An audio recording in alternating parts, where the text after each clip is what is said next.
Last year was the worst year in Africa, which saw the highest number of elephants and rhinos being poached.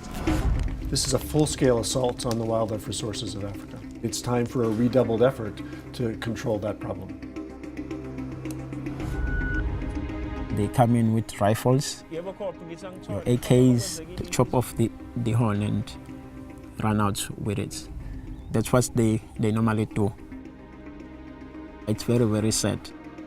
When these animals are being killed, illegally killed for illicit trade, there is a small group of people who are profiting at the expense of the many, at the expense of local communities. They are depriving them of potential future opportunities for pursuing legitimate development operations. One of the disturbing trends that has been apparent is the increasing involvement of organised crime, of rebel militia groups, and on occasions even rogue elements of the military.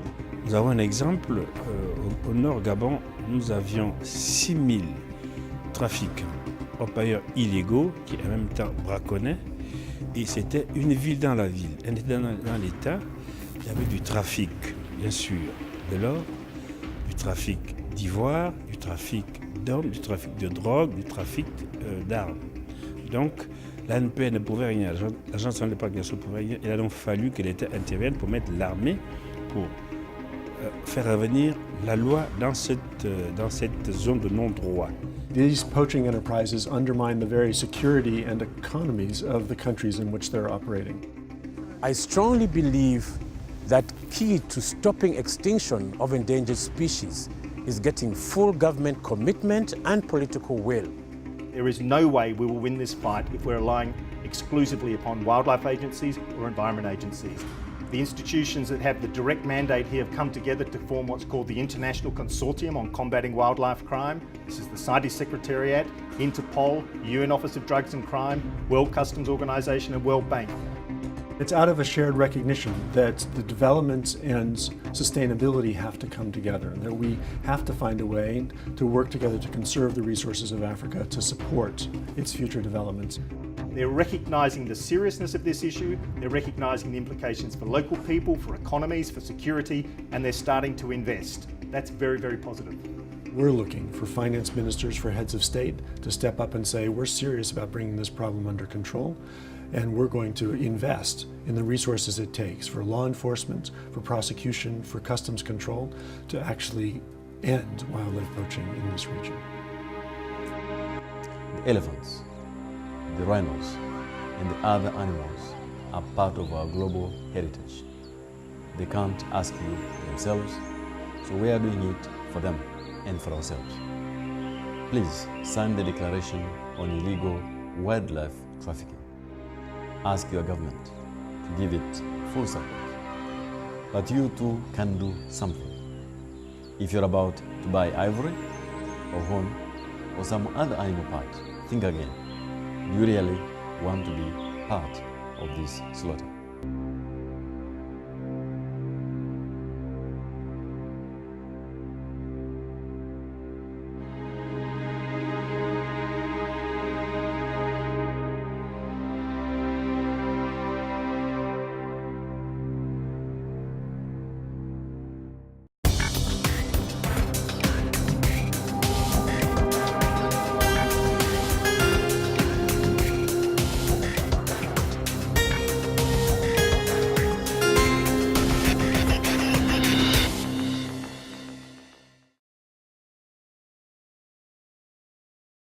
Thank you for joining us on Gabonews Television, Sahara Media, and Radio Méditerranée International.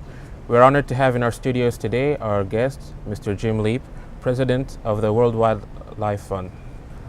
So today we will go back on the conference that we had, that we saw previously on during the convention today. So first, could you please briefly introduce your institution to our viewers, please?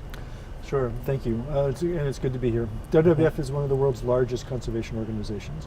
We've been around since 1961. We work in about 100 countries, working with local partners to save wildlife and endangered places. Mm-hmm. So the theme of this annual meetings is Africa's structural transformation. What role does the WWF intend to play in Africa's structural transformation?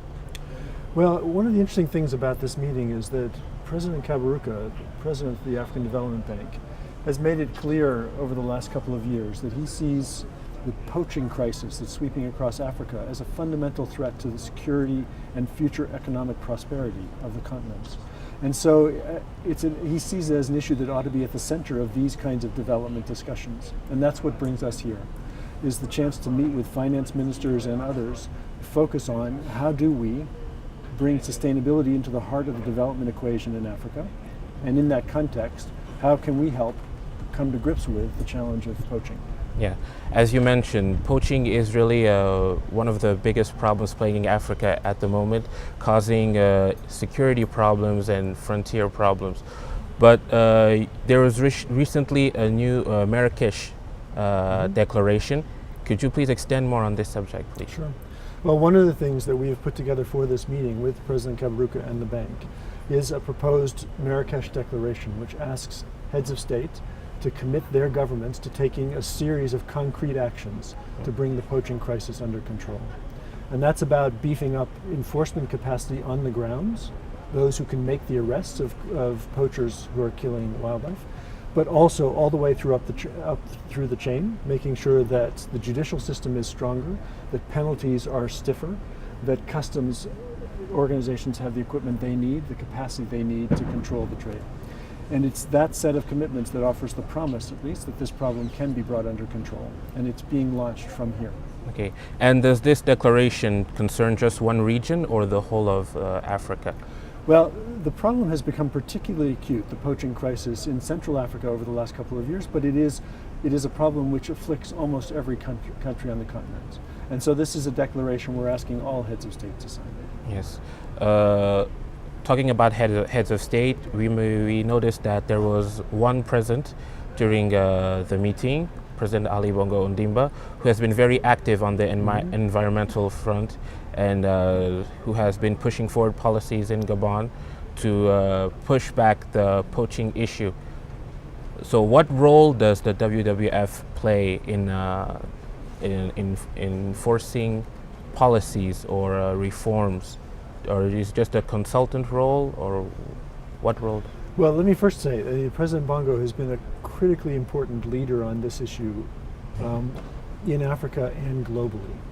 And he was a very compelling speaker tonight, and I think bringing home to people that he was speaking not just for Gabon, but for many of his fellow heads of state across the continent. And that's a very important leadership role. WWF works with governments like the government of Gabon and other governments across the region, and with communities to help them come to grips with the poaching crisis. So we provide technical support and training for anti-poaching guards. We provide training and support for prosecutors and the judicial system. We help customs offices do what it takes to get the trade under control. So we are there as an advisor, as a supporter, as an instigator of action to deal with the poaching crisis. And the role of NGOs in this program. In Gabon, for example, we have many local NGOs such as Conservation Justice, which helps lead investigations on the field and arrests. What kind of support does the WWF provide to such organizations? Well, we work with many local partners in every country where we work, and our job is not to try and duplicate what others can do, but to support those who are playing important roles and find ways to complement their efforts. And that's, of course, how all of us need to get things done. Yes. So I have heard it said that conservation without finance is just conversation. Yes.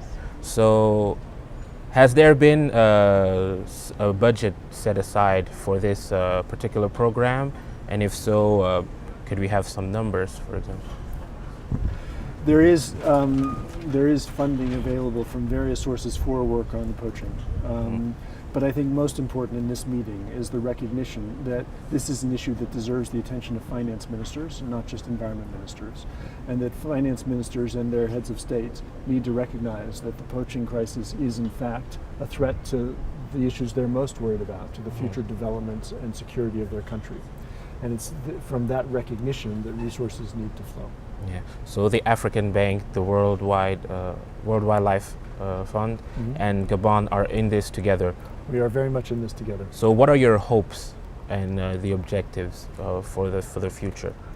Well, I mean, my hope, and I think President Bongo said it well tonight, is that we can spread the recognition that this is an issue of fundamental importance for every country in the African continent. And through that recognition, actually begin to mobilize the kinds of actions it takes to bring illegal wildlife trade under control. To make sure that if a criminal pursues wildlife crime, he or she will be caught and punished. Okay. Thank you very much for your time, sir. Thank you. Thank you for having been with us on Gabonews, Sahara Media, and Radio Méditerranée Internationale. Please tune in with us for next time on our next show. Thank you.